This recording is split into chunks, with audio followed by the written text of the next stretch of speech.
எல்லோருக்கும் வணக்கம். Christopher Nolan Hollywood சினிமாவோட முன்னணி டைரக்டர்.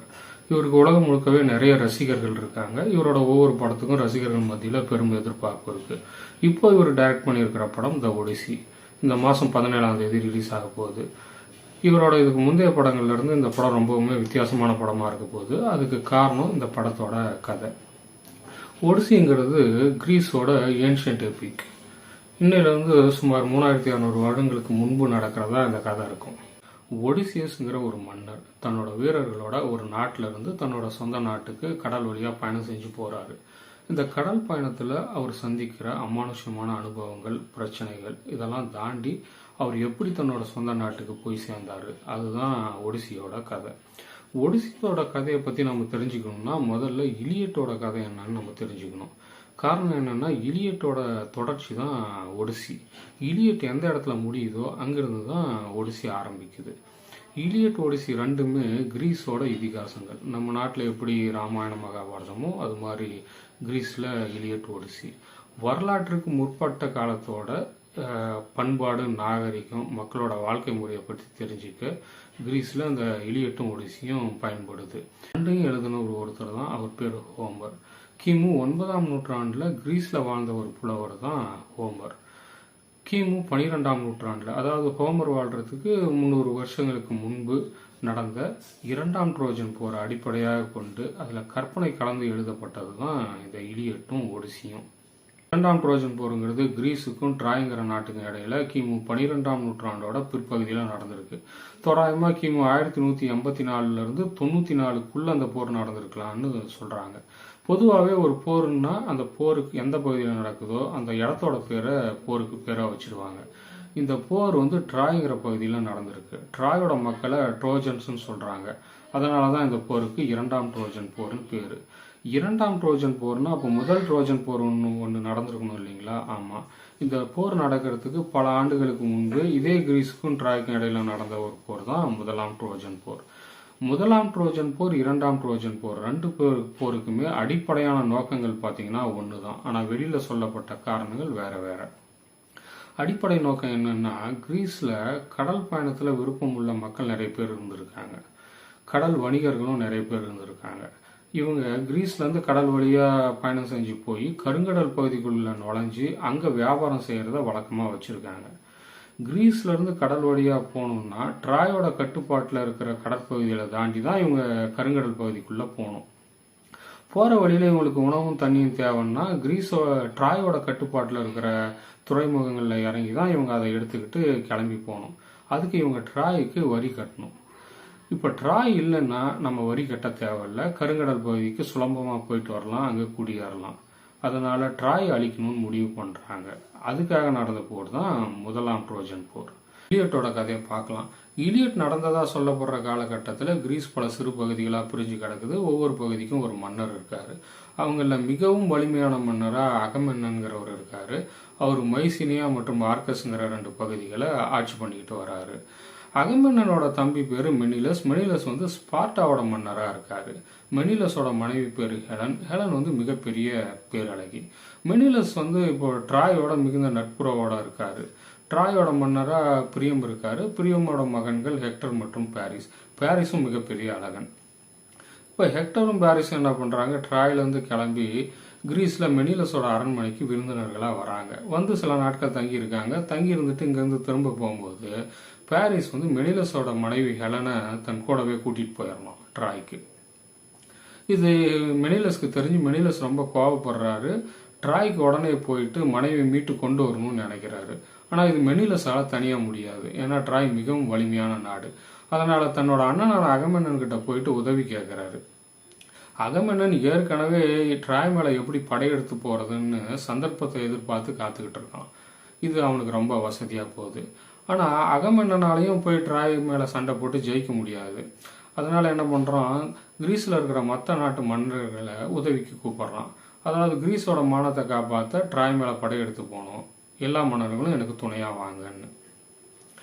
அகமென்னன் கூப்பிட்டா போய் தான் ஆகணும். காரணம் என்னன்னா, கிரீஸில் இருக்கிற மன்னர்களில் பாதி பேர் அகமென்னனோட நண்பர்கள், மீதி பாதி பேர் அகமென்னனால போரில் தோத்தவங்க.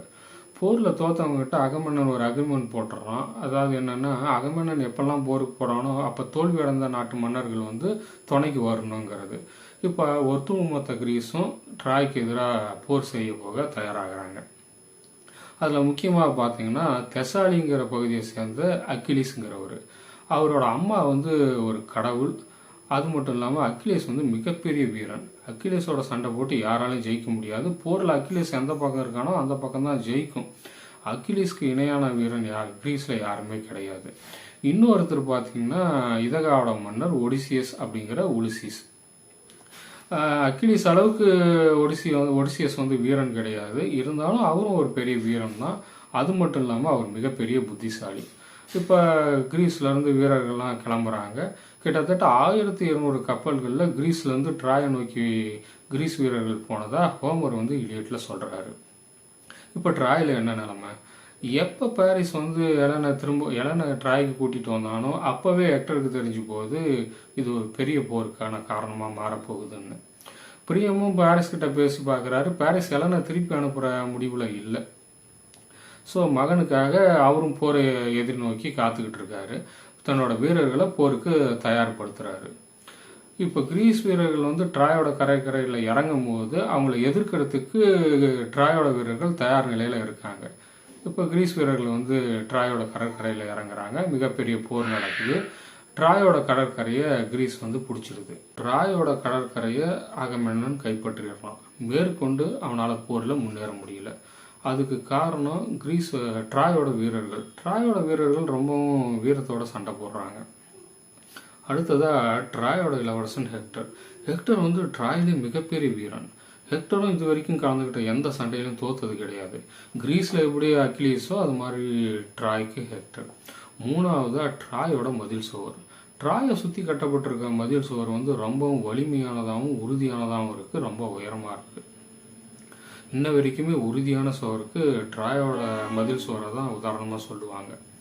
இப்போ மதில் சுவரை கடந்து உள்ளே போனால் தான் ட்ராயை கைப்பற்ற முடியும்.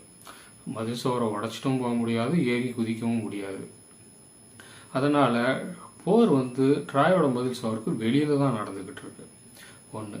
இன்னொன்று பார்த்தீங்கன்னா அகமென்னனுக்கும் அக்கிலேஸ்க்கும் இடையில ஒரு பிரச்சனை ஆகிடுது. அதனால் அக்கிலேஸ் என்ன பண்ணிடுறான், இனிமேல் நான் மெனிலஸ்க்காக சண்டை போட மாட்டேன்னு கோச்சிட்டு போயிடுறான். கோச்சிட்டு கிரீஸ்க்கெல்லாம் போல ட்ராயோட கடற்கரையில் தான் தங்கியிருக்கான். இப்போ ஒரு நாள் என்ன ஆகுது, ஹெக்டர் வந்து ட்ராயோட வீரர்களோட போய் கிரீஸ் வீரர்களை தாக்குறான். அக்கிலேஸ்க்கு ஒரு தம்பி இருக்கான். அவன் பேர் வந்து பேட்டக்ளாஸ் வந்து அக்கிலேஸோட கூட பிறந்த தம்பி கிடையாது, கசின் பிரதர். அக்கிலேஸ்க்கு பேட்டக்ளாஸ் மேலே ரொம்ப பாசம். எங்கே போனாலும் பேட்டக்ளாஸை கூட கூட்டிகிட்டு போவான். அது மட்டும் இல்லாமல் பேட்டக்ளாஸ் பொண்ணுன்னா அக்கிலேஸால் தாங்கிக்க முடியாது.